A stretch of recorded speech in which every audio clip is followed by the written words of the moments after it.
6'10". He'll just have to power through the wood, but for a guy who throws as hard as he does, that's not a problem.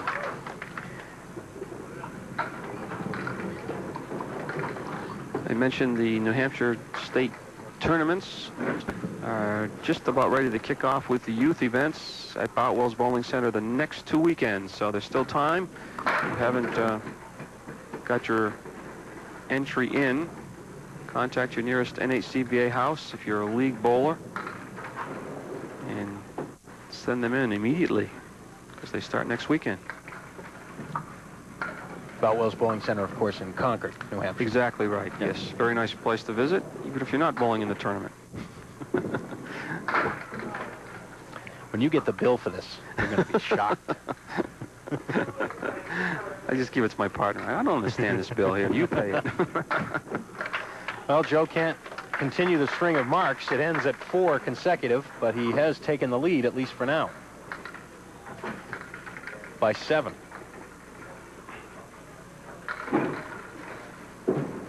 It would only be fitting that these two guys should roll a close match. I mean, seems only appropriate.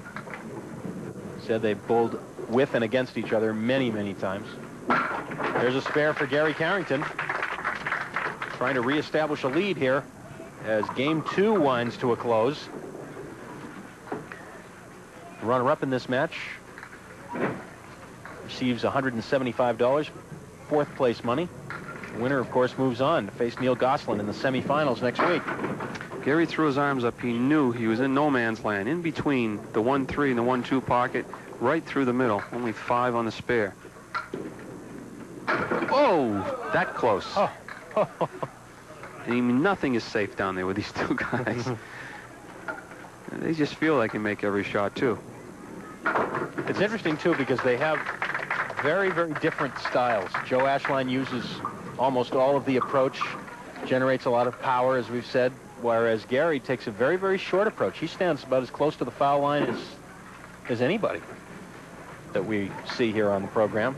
Joe Ashline stands as far back as he can get. He has his heels over the back of the approach when he starts.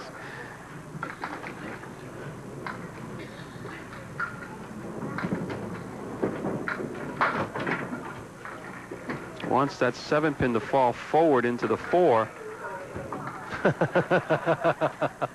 No, Joe, Joe's been blowing long enough. He knows that doesn't help. That's stomping the foot. And it's a 9 and a 124. And you see, 8-pin advantage now for Joe Ashline. 22-pin advantage in this game. That's through 8 boxes.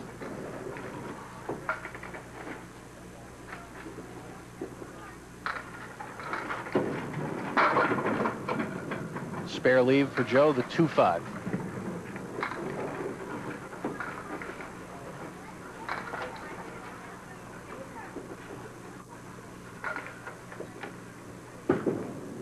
No. So an opening for Gary Carrington. Final 2 frames, he'll be facing 2 open frames by Joe Ashline. 133, 255 for 2 strings for Joe Ashline. Gary was to put 1 mark up in these 2 frames, we'd be just about dead even.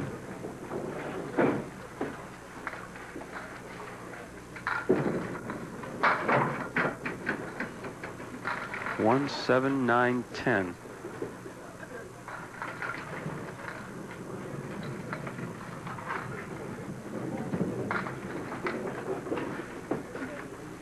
Won't be easy, but then again, everything's a possibility with these two guys. Not this time for Gary.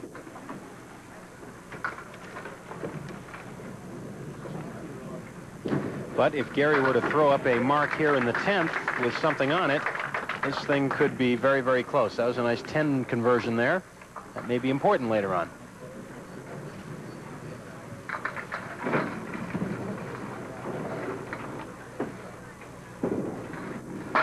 Oh, big strike. And that's what we're going to have. Anything over 7. 7 or more in the spare. 7 would be a tie game. Tie match, I should say. Anything over 7, he'll take the lead. Actually, gains 1 in count, 7 would take the lead. Pretty good pocket hit. There's a double strike. Wow. It looked like a pretty good hit on the way in, Dan, and then it looked like it might have been the 8-10. It seemed like everything stopped for a second. Right here. And all of a sudden, the wood keeps moving, and there goes the 10-pin for the double strike. So he definitely will take the lead. He could put it in the double figures now.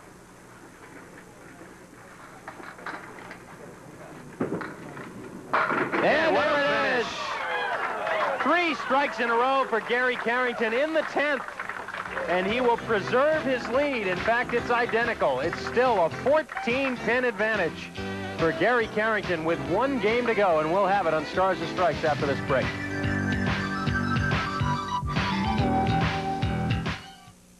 I believe if American car companies are putting out a good product, they deserve a shot, and Buick's doing that. Motor Week magazine called Park Avenue the best luxury car value in the world. LeSabre, a best buy in both Consumer's Digest and Motor Trend. And Regal continues to snatch sales from every import because of quality. For GMA's